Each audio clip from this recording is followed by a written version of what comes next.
Carver! Hey, Carver! It's time!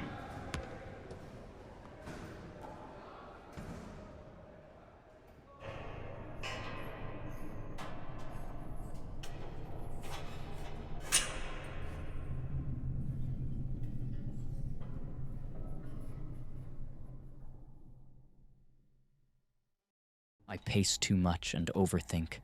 I sure know how to take a bad situation and make it worse.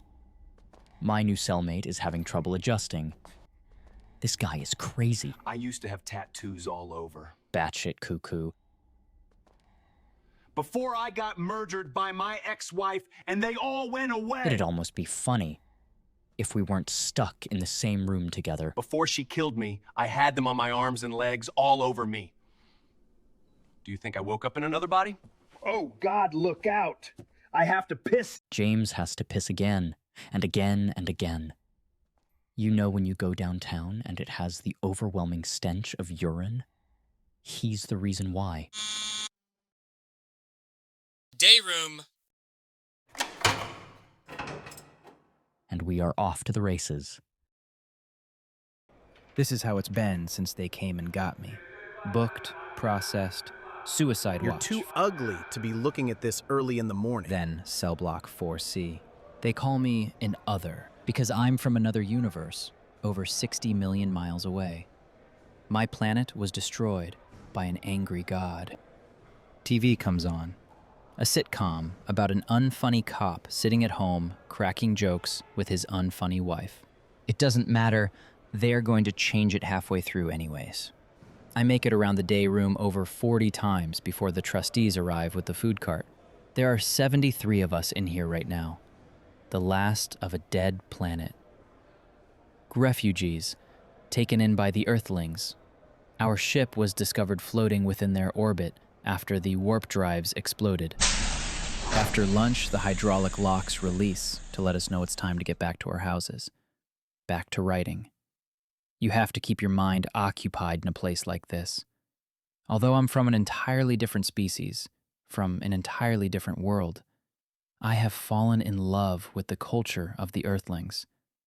I have been corresponding with a human friend for the last couple months. Well, not as much corresponding as much as me sending parts of a story I've been working on. I've filled up 20 envelopes so far. I met this friend while painting a mural commissioned by the New Leaf Historical Society in the Eastern Perimeter. This detention center is all the way in the West End, far away from that mural and New Leaf, and my friend. Honey, you've got another letter from Carver. I had better get on it. I think I will start on them later after the ceremony. Today we release the birds into the wild. It's so great. We are going to have birds again. And dogs, too. Sort of, anyways. My wife loves dogs. At least pictures of them. She's never actually owned one. What we are engineering is closer to a small horse that barks. All right, sweetie. I've got to go to the lab. I promised to keep Carver's letters and transcribe his story into a proper script. Some fictional story about going to hell or something. I don't really know. The truth is, if he hadn't gotten himself locked up, he could have done this all himself. Welcome to the New Leaf Historical Society. When I think about what he did, it makes me feel sick. Still, he is a very dear friend of mine. So here it is. I want you to cover the whole thing. You can start as soon as you are ready. We just need it done in time for the grand opening. No problem. Great! Question. What type of creature was that we passed by earlier? Lion made from our index. We hope to bring back all the lost species. I'm a genetic engineer. It's hard to believe that was over a year ago now. The ceremony was a huge success. Our biosphere project has really taken off. Damn it, the boss lady. She's really been on my case lately. All of the people have gone home. The doors are all locked. My concern is if any of the bird got out of the atrium. They won't escape. That's the whole point of the atrium. We are recreating the Earth. We must protect it. With the weight of the museum backing us, we have indexed DNA from every known era of Earth's history, up to the catastrophic solar flares devastating the world. I've put it off long enough. It's time to transcribe Carver's story. Really, I could just scan it all in and be done, but I'm curious as to the plot. So I will read it as I go. The Harrowing, Chapter 1. Near the Mediterranean 34 A.D., a farm boy runs, chasing a hog. The hog will not slow down, and the boy cannot catch up. The hog runs for its life through the streets, the boy trailing behind hopelessly until an arm outstretches with a bowl of fruit. The hog stops to smell and eat the fruit. The boy thanks the man, who he recognizes as Jin, his father's farm hand. Jin merely replies, "Return to your father." This was no easy man, the one they called Jin. This man is a butcher, hired to handle the bloody, nasty work that the wealthy farmer is too squeamish to handle himself, the slaughtering of hogs for the market. Slaughtered, salted, and hung for tomorrow. Jin's day's work was done. He locked the door behind himself as he left for his home. He was tired, but still had a long walk ahead, as he preferred to stay far away from the townsfolk. Jin walks past a large temple of Asherah where a wild celebration is taking place. For many, a gathering like this would be temptation to indulge in excesses of the flesh. For this man, any loss of his senses would be like reliving a nightmare. So he continues, out of the town and onto the wooded path. As Jin comes close to his home, he sees a fire ablaze on the horizon. It was just past the tree line where his tent was set. A voice called out from the dark. "We have searched everywhere for you." Who are you? Why have you done this? Don't you dare pretend you haven't dreaded this very moment. You know what we are, Jen. We are the ones who have been hiding from all these years. You know, in the back of your mind, you cannot escape us. We are here to reclaim you. You are ours. You are ours.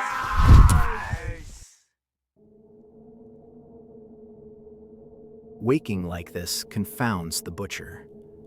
He searches his surroundings, confused, with no memory as to how he had gotten here. There is no doubt, however, he was far from his home. A compulsion seized Jin's mind, and he's to his feet. The water guides him downstream. In a haze, he finds others who have died, souls from many eras in time. Though none could know their true state, their minds hearing nothing but the call of a great king.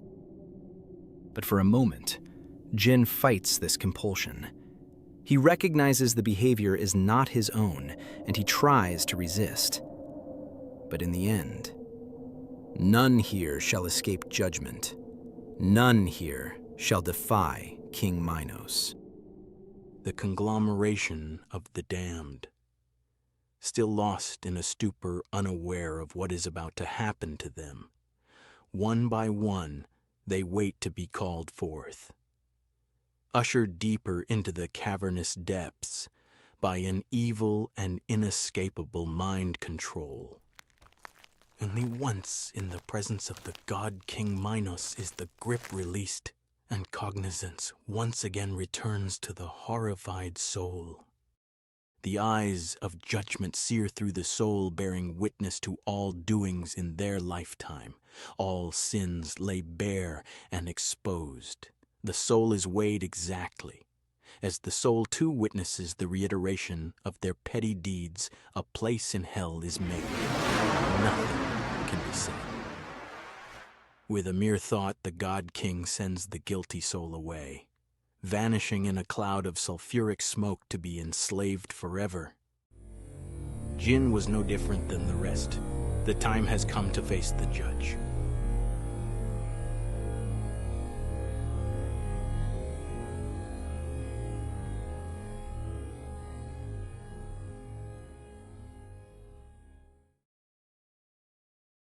Jin, what have you done?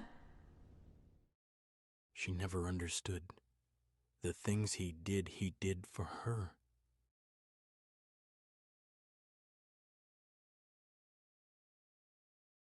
By the time he was released, she had long since left the city, never to speak to him again. Jin's mind was broken from grief. The years unkind to Jin. Homeless and banned from ever entering the city, he made his home in the tombs.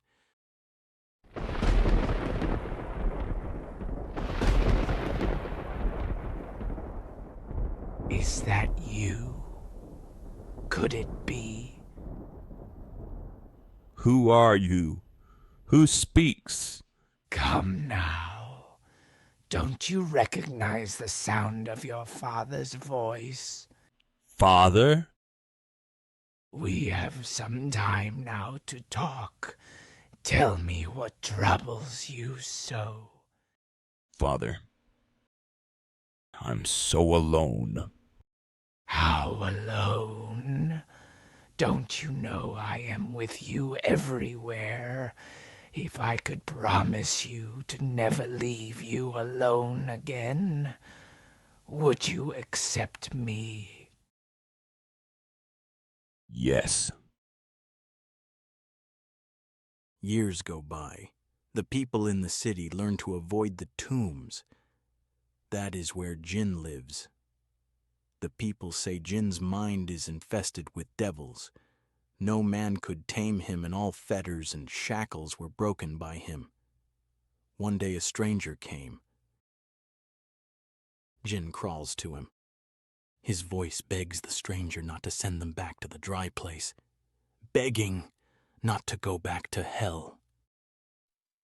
Unclean spirit, tell me your names. We are legion, for we are many! With the motion of the stranger's hand, every demon inhabiting the body were cast out. Nearby, local farmers tended to an enormous herd of hogs. The demons found the herd and entered into the hogs. Over 2,000 hogs were driven insane. The herd ran wildly up to a steep place, and wave after wave leapt off. They fell and choked in the sea beneath. Those that were feeding the hogs went into the city to tell the people what had happened. The people from the city grew afraid. They feared the stranger and asked him to leave and never return. Please, take me with you. Your destiny is elsewhere. Return to your homeland and share testimony of the healing I have done for you. What is your name? Yeshua of Nazareth.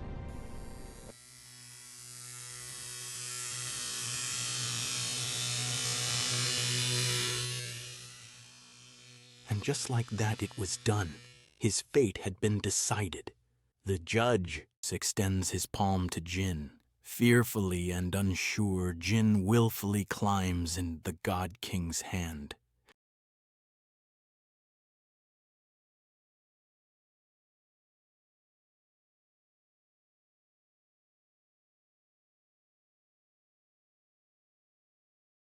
Honey, is everything all right? You seem a bit absent for the last couple days. Yes, sweetie, everything is fine. I'm sorry if I seem distant. I've just been thinking a lot about Carver's story. I think something about it kind of got to me. Really? Is it, like, awful? It's not the way it's written. It's the subject matter. Kind of the way people used to think before the solar flares came and killed everything off. Before the megacities were built. Before everything changed. I mean, just listen to this. It's from the story. Yeshua hung on his crucifixion cross. He pushed himself up, struggling to take one last breath before succumbing to his many grievous wounds. As the sacrifice of the new covenant, Yeshua, heavy with all the world's sin, descends off the cross and down to hell. It goes on and on this way. I mean, it's all just very bizarre. Carver, get your shit ready for transfer. You're going to the Terror Dome. West of the West End, on the very edge of the southern perimeter, suspended above the scorched earth, is a nightmare called the West Pod General Corrections, affectionately known by the staff as the Terror Dome. Holding the title for the highest death rate out of all regional prisons. In a place like this, the guards will look the other direction. The convicts openly make the rules. The COs sit back and supply calories, toiletries, and nothing else. If there's a riot, Westpod has authorization to kill whoever is a problem, and the guns to do it. Yeshua's spirit entered into a dark wood. He was of flesh, no more. Never before Yeshua had the call of Minos been ignored. He was destined for hell, but he would take the old road, through the old gate. The lamentations of the damned rose up from beyond. 1,000 tongues said the following words, I am the way into the city of woe. I am the way to a forsaken people. I am the way into eternal sorrow. Sacred justice moved my architect. I was raised here by divine omnipotence, primordial love, and ultimate intellect. Only those elements, time cannot wear, were made before me, and beyond time I stand. Abandon all hope, ye who enter here.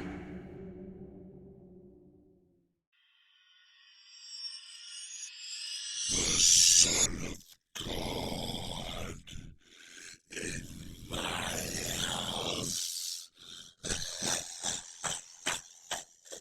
Get behind me, Satan.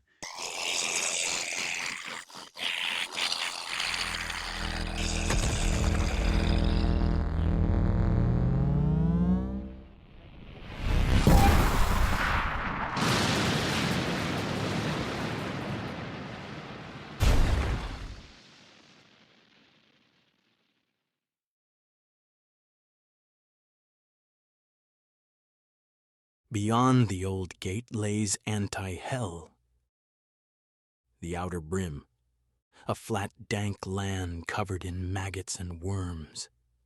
Punished here are the cowards, those who never accomplished anything notable in life due to indifference and fear, rejected by hell itself, assigned to the infested outland until the end of time. Among those cowards are the fallen angels who long ago chose not to take a side in the war for heaven. Deemed traitorous and damned to be stung and endlessly harassed by demonic wasps, hornets, and bees. The swarms break and part for the coming of Yeshua. Westpod booking and processing. Until now, I had been held in detention, but now that the trial is over, they moved me to a place I will never leave. Hey, alien, why are you here? Yeah, what the fuck? Did you get caught abducting and probing something? We know how you alien like to probe things. Why are you just standing there in that cell? What are you doing? I killed someone I'm waiting to get housed. Oh, you're here to gay house. To get housed. To gay house? To get housed. To gay house. Get housed. I'm here to get housed. Housed, like housed, as in be held captive here, just like you. like everyone here. Captive? No. I'm here to get released. This place for some is less like a punishment than a homecoming. They can be somebody significant here and run the program.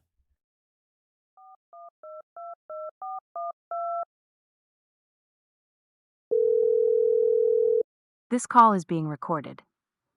If you are an attorney, physician, or spiritual advisor and would like to speak with your client without being recorded, you must first visit our interface. If you proceed with this call, you do so with the understanding that this telephone call is non-confidential and will be shared with any law enforcement or governmental entity seeking to listen to and use it. If you choose to proceed with this call and agree to be recorded, press 1. You may hear a moment of silence while waiting for your party to answer. Wait for it. Please hold while the person you are trying to reach enters information to pay for this call. There it is. One of the most beautiful sentences ever spoken in any language. Thank you for using SecureNet. You may start your conversation now. Hey, Carver, is everything okay? I got jumped. Oh, no! I'm still alive. What happened? I got transferred to a new facility, and I guess they didn't like me. I'm not sure, but I figured I should let someone know. Okay, Carver. Thank you for telling me. Where are you now? They have me in a medical unit right now. The scanner said I have a fractured orbital.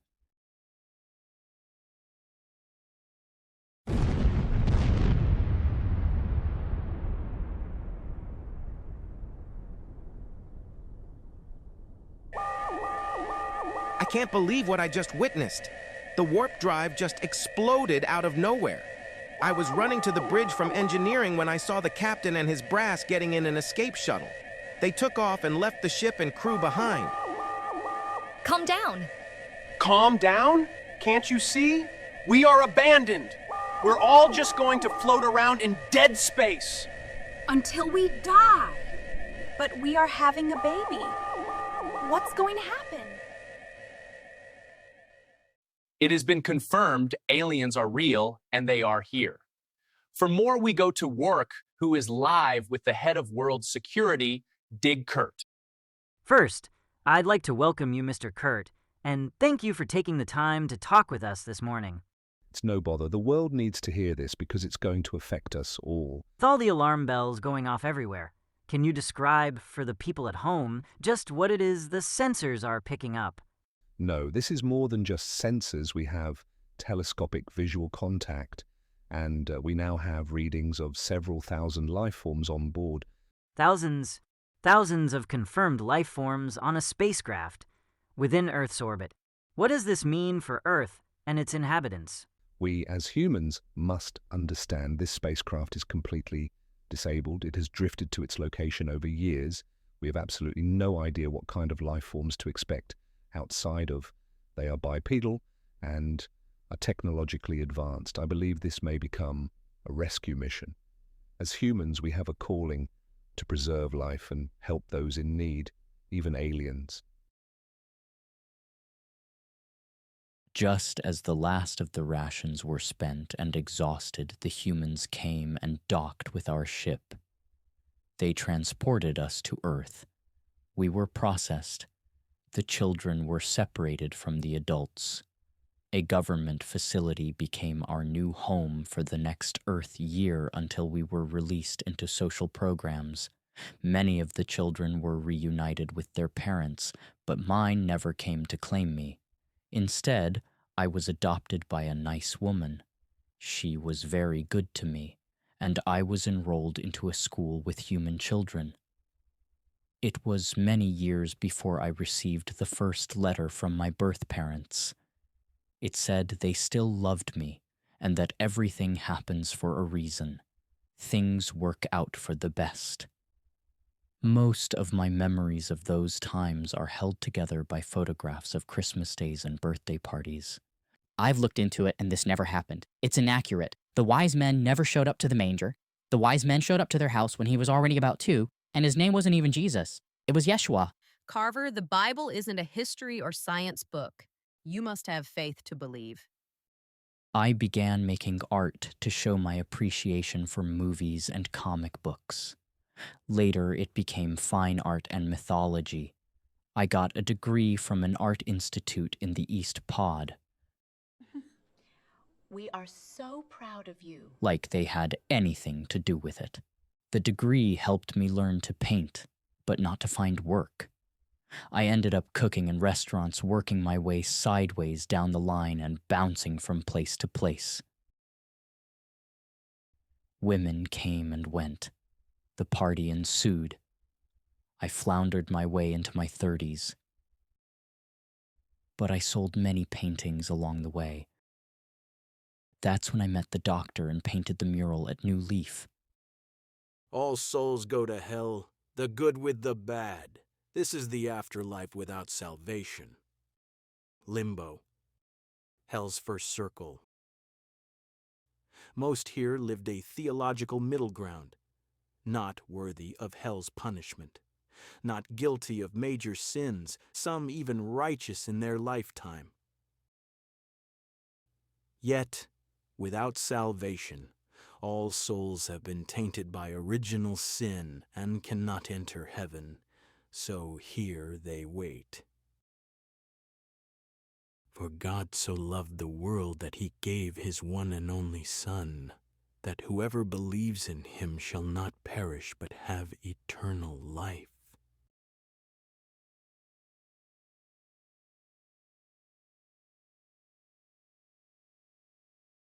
In the beginning, heaven and earth were created. The earth was without form, and darkness was on the face of the deep. Night was separated from day.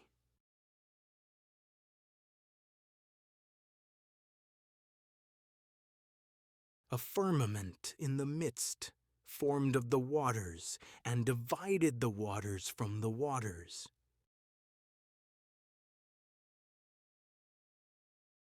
God said, "Let the earth bring forth grass, the herb that yields seed, and the fruit tree that yields fruit according to its kind, whose seeds are in itself, on the earth. Let the waters abound with an abundance of living creatures, and birds fly above across the face of the heavens. Let the earth bring forth the living creature according to its kind.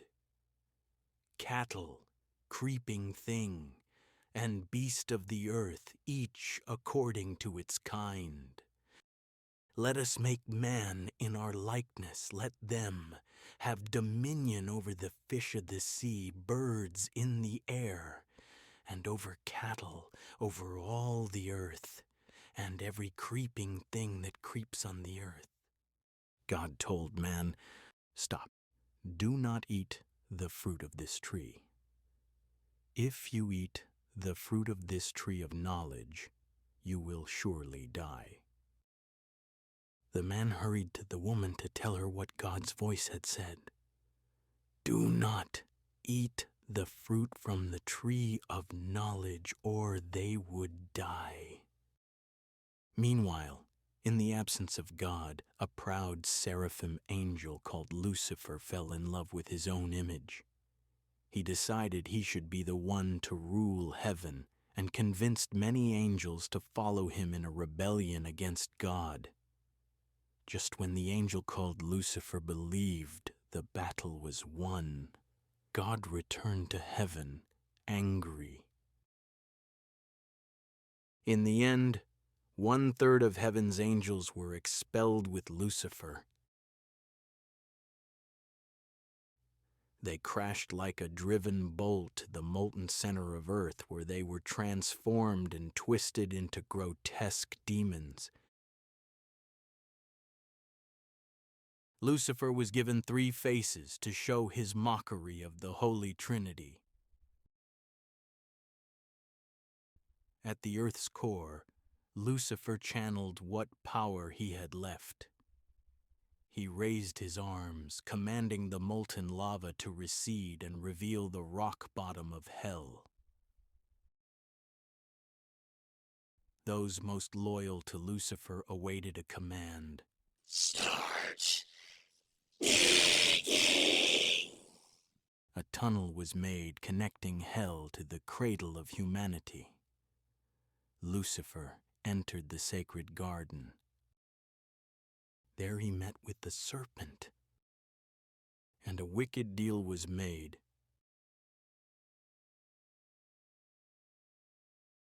As agreed, the serpent waits for the right moment to engage the woman, using subtlety to place itself in her path. "Is it true?" the serpent began. "Has God indeed said you shall not eat of every tree of the garden?" She replied, "We may eat the fruit of the trees of the garden, but not the fruit of the tree which is in the midst of the garden. God said you shall not eat it, or you will die." "You will not die," the snake said. "God knows that the day you eat of it, your eyes will be opened, and you will be like God, knowing of good and evil." What happens next marred humanity. The original sin with which all humankind is painted. God said, "Behold, the man has become like one of us, to know good and evil. And now, if he puts out his hand and takes also of the tree of life and eats, he will live forever." They could not hide from God and were now ashamed of their nudity. God exiles man and woman from the garden. The humans are sent out into the wilderness where they begin populating earth, their kin, populating then their kin, populating, and with mankind came great sin. An angel was placed on the east of the garden, a flaming sword which turned every way to guard the tree of life.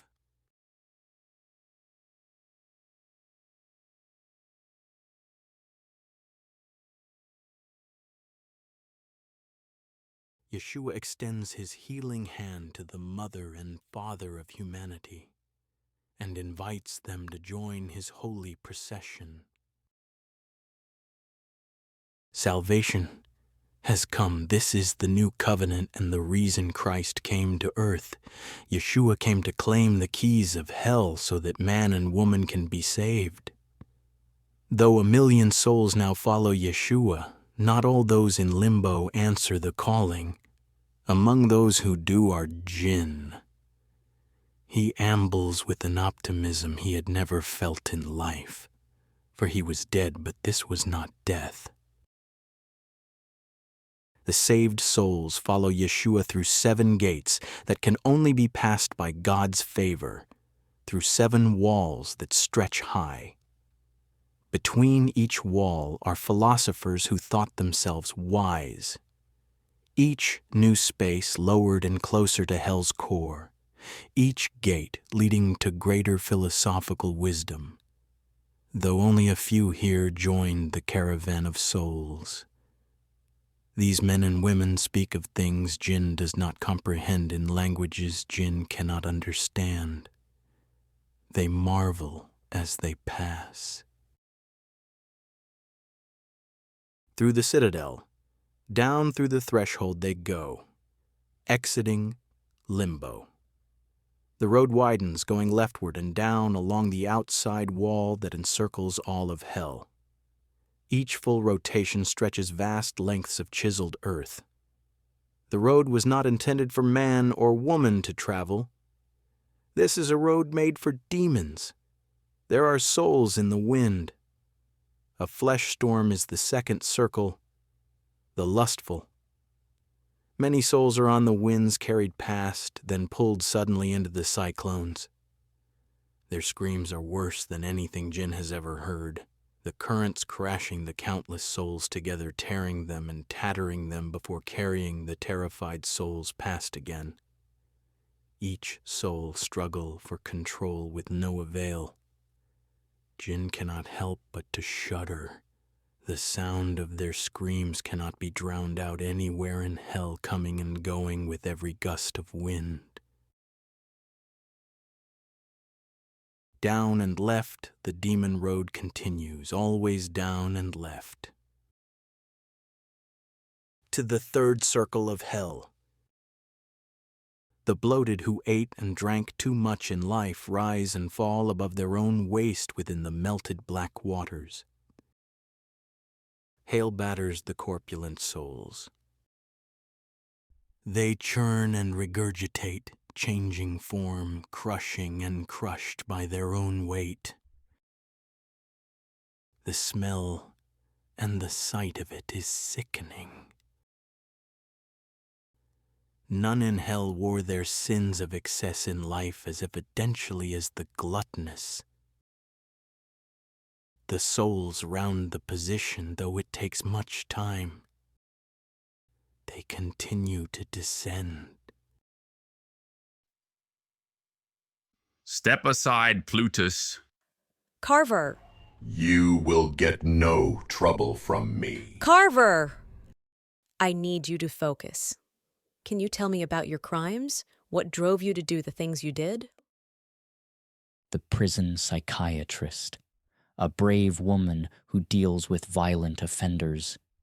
My ankles are shackled to the table, and my hands are cuffed. With one word, she will have me beaten to death. But this close face-to-face is designed to build trust. I'm just supposed to open up, and everything is confidential, she claims. This is for my own good. I'm already serving life with no parole. What the hell? Why not? If you want to know what happened, I must first tell you about Gustavo. Ah, yes, Gustavo Estevan. The art gallery owner, the victim. I wouldn't call him that. Art seems to be placed with a higher value in the West End. So, after an ugly breakup, I made the decision to relocate there. I had no trouble finding my way into a studio apartment, a kitchen to work, and the art gallery. The gallery was run by a man named Gustavo, and together we made a lot of money, though Gustavo kept most of it. I worked to save, and eventually I quit cooking to produce art full-time. Gustavo was an arrogant prick, truth be told. He got off on berating and abusing others. I decided to open my own gallery several miles away. This made Gustavo very angry, and he began to spread lies about me. First, my peers in the art circles, then in the neighborhoods surrounding my gallery. Often, the most reputable people are the ones with the most ties to the underhanded nature of whatever they do. They are prone to double dealing and are in bed with all the familiar devils. I spent most of my time painting, never allowing myself the chance to deepen roots in the West End. The only people I even knew were clients from the interface. For some reason, every time I went out, I had trouble getting past small talk and trivial interactions. The whisper campaign turned into an echo campaign. People started looking at me funny. I could tell it was Gustavo. 3 years passed. A client I spoke with about my depression offered me 6 months' worth of antidepressants she somehow had left over. To be truthful, I could not afford health care and didn't know how to ask for help. So I agreed to take them. For the first 3 months, they made me feel better. The pills worked. The harassment didn't bother me as much as it once did. But then the second bottle. The pills were bigger and unmarked. She had told me to take them in halves. The dosage was higher. And I did. But after a couple weeks, I felt very strange. My thinking was cloudy and I was having trouble communicating, so I flushed the pills down the toilet. That's when the harassment took its toll. I felt paranoid and frustrated. My attitude changed. I could no longer bear the lack of decency of people, and I began to lash out. In turn, they made themselves seem like victims by the way I reacted.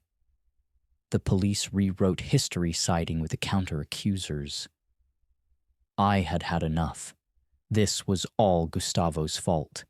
Those pills made me weird and delusional, but I still knew he was to blame. So, I did it. I bought a gun and waited at his mansion until his limo pulled up. This was a man who thought of himself as untouchable, like nothing could ever happen to him. He used his influence and power to ruin people, me being one of them. So, I killed him. And now you've had time to reflect on it. Do you regret this killing? I know I'm in need of forgiveness for my sins. The thing is, even though I killed a man, I still hate him. I want to dig him up and kill him again, and I know that's somehow wrong. God forgive me. The fourth circle, the greedy and the wasteful. Souls here are bound to chains dragging rocks of various sizes. There are two different groups dragging and pulling rocks towards each other in opposite semicircles around the circle. Souls dragging from one direction, souls dragging from the other direction. As the semicircles draw closer to the same joining points, the chained souls confront each other chest to chest, head-butting, punching, hitting with chains and rocks. Why do you squander? Why do you hoard? The souls turn away in frustration, dressed in chains that bind weights to them, and slowly begin to circle back again, dragging rocks until they meet halfway through the cycle again, never completing a full circle, though Jin and the others do round them on the outer rim and continue descent. They came to a river. Yeshua steps out before them, walking on the water. He commands all to follow him. Each of those behind him steps into the water. This is the river Styx, the fifth circle, the angry. On the horizon, there are many countless souls brawling in the water, souls fighting, trying to drown each other. The caravan walks through the fighting souls. Those fighting split into two sides as Yeshua leads the exodus through their numbers. But as the caravan nears the other shore, one voice rings out above the others. Jen hears this voice and the things that it says. God is this one's father. How grand it must be. It is said, only things you can handle in life are put before you by God. And it's all a tribulation. If this is true, how did we end up here?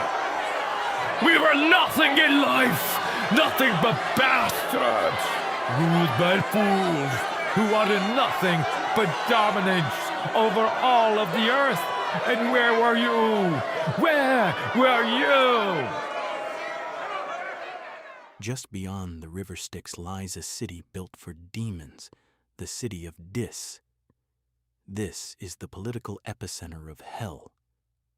As the souls near the city, it becomes apparent the way is barred.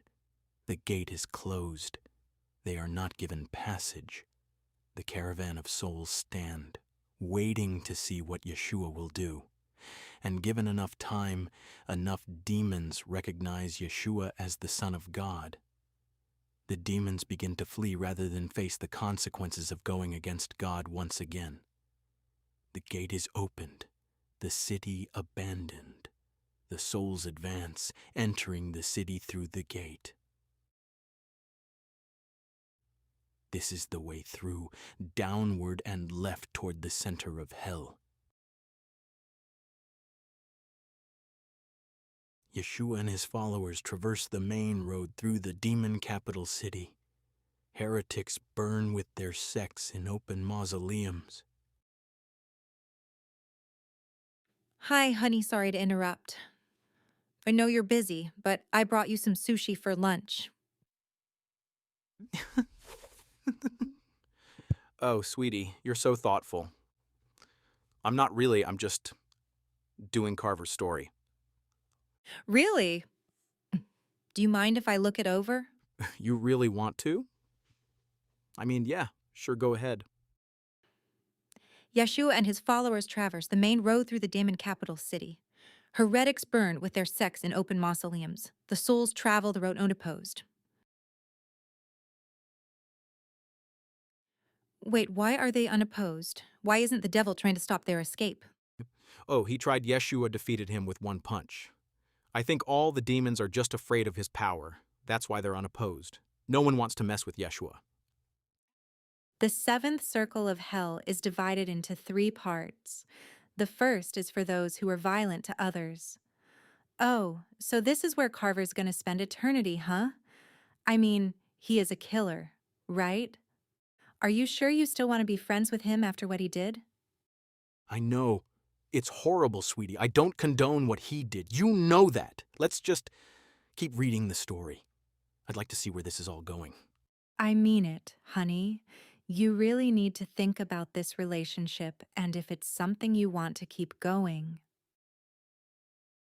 Above those punished here are station centaurs. Their duty is to drive any who come too far upstream back to where they belong. Jin and the others choke on the air as they continue on into the second ring. Second of the seventh, the violent to themselves, suicides. Cast as seeds they land wherever they will grow into twisted trees, to become part of hell itself, never to move. Roots deepened into the hellscape. Harpies feed on the flesh and sap of the dead trees. In their lives, these souls reaped pessimism and negativity, planting and surrounded by bad seeds that harvest only weeds, choking any good seeds that were to bring forth good deeds and fruit to feed their very souls, until the ground on which they stood lay barren of life, and what abides in their hearts traveled through their mouths to water the very weeds that choke their souls. The third of the seventh, those violent to the Godhead. Oh shit, honey! I just realized what this is. It's Dante's Inferno! Dante's Inferno, what is that? Dante was a poet from before the burn. This is all based on his poetry. It's derivative at best. Let me think, what's the next circled? Fraud, 8 is fraud. Where is the next envelope? You'll see?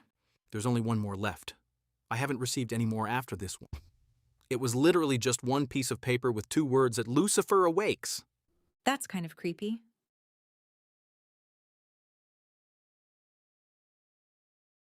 "5:30 rolls around and it's chow time. At the same time, every day the orderly brings the food cart. After dinner, I write some more. This is the part of the story where it gets a little weird.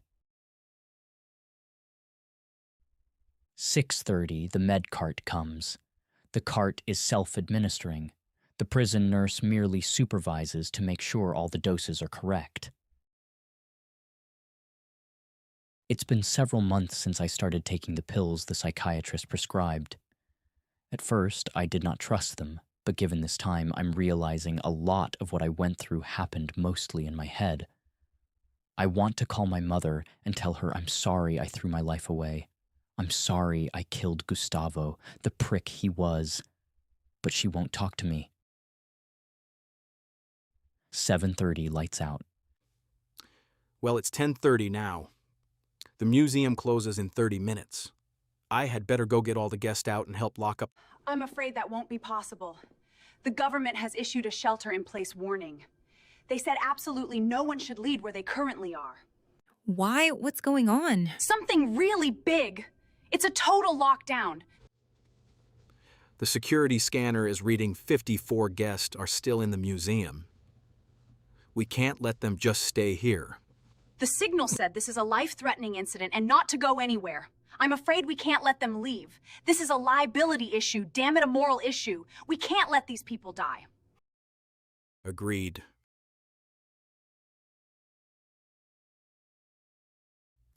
Lock it down.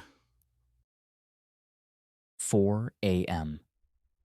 Lights come on, but the paper never came. Count never came. Breakfast never came. No one is responding to the call box. The morning orientation video starts to autoplay. That means lunch should be here in an hour and a half, but it isn't. 5:30 passes and no dinner either. Suddenly, there was a series of explosions. The entire structure shakes. Then all we could hear is distant voices screaming. The room soon began to fill with black smoke. It became hard to breathe. A fire spreads. It is now engulfing the medical unit. This is it. Fire and brimstone. Then the unthinkable happens. The door opens. You have got to be shitting me. It's the automated medical cart. The door must be on some sort of timer lock. Ladies and gentlemen, I regret to inform you there is a shelter-in-place order in effect, so we are locking down the museum. I'm sorry for any inconvenience, but for your safety, no one here can leave.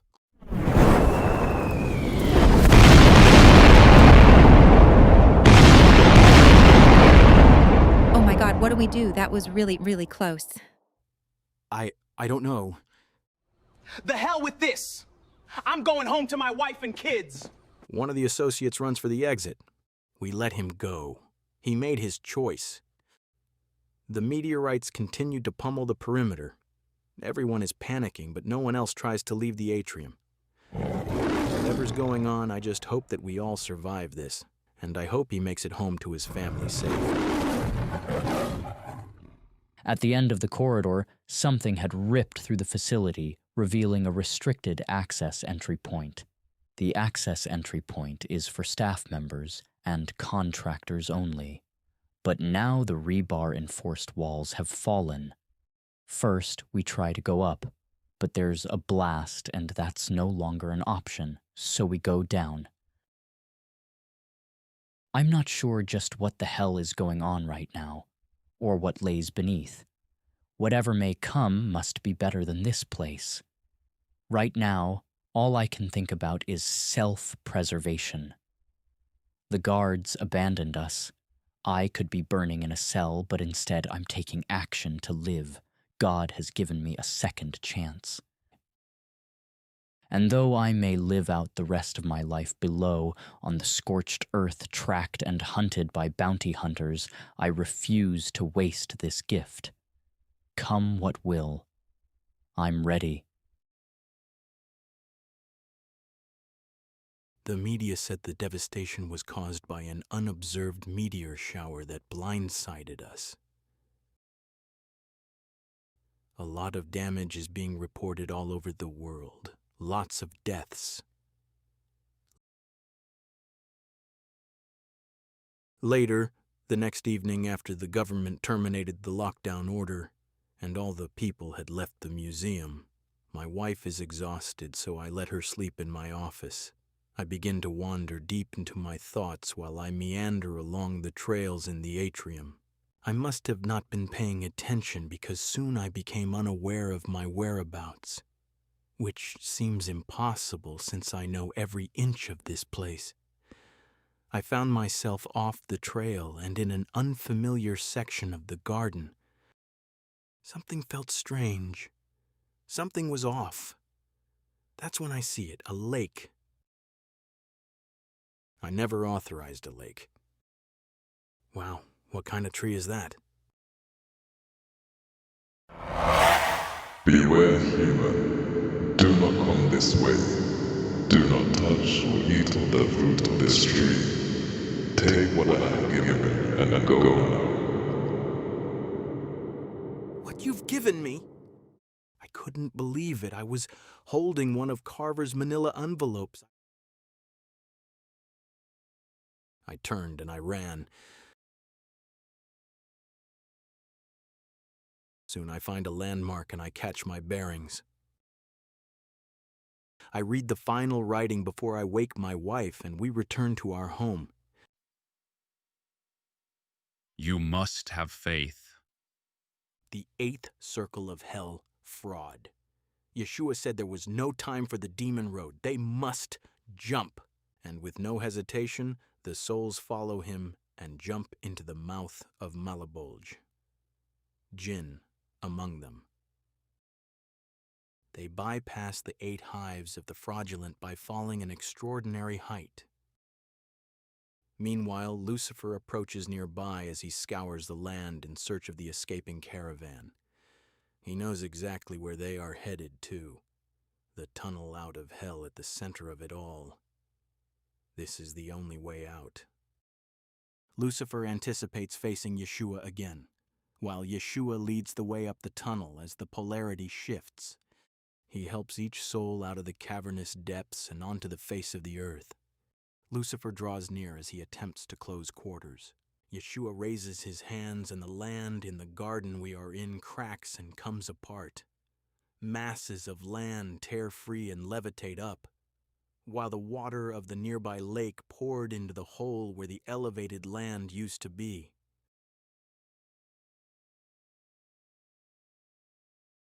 Lucifer, struck by the power of the surging water, was repelled back to the tunnel's entrance in the 9th circle. The water forced rocks free and his hooved foot got wedged and Lucifer could not get loose. The more he struggled, the more he was caught. He tried to fly away, and with each gust of wind from his mighty wings, the temperature fell until the circle, now filled with water, froze. Lucifer's ultimate fate was to remain frozen in the lake of the 9th circle at the lowest center point of hell forever. Jinn and the others begin the climb of purgation, as all souls must before entering heaven amongst the stars. Behold, a sower went out to sow, and as he sowed, some seed fell by the wayside, and birds came and devoured them. Some fell on stony places where they did not have much earth, and they immediately sprang up because they had no depth of earth. But when the sun was up, they were scorched, and because they had no root, they withered away. And some fell among thorns, and the thorns sprang up and choked them. But others fell on good ground and yielded a crop. Some 100-fold, some 60, some 30. He who has ears to hear, let him hear. Master, why do you speak to them in parables? Because it has been given to you to know the mysteries of the kingdom of heaven, but to them it has not been given. For whoever has to him more will be given, and he will have abundance. But whoever does not have, even what he has will be taken. Therefore I speak to them in parables, because seeing they do not see, and hearing they do not hear. Nor do they understand. They should understand with their hearts and turn, so that I should heal them.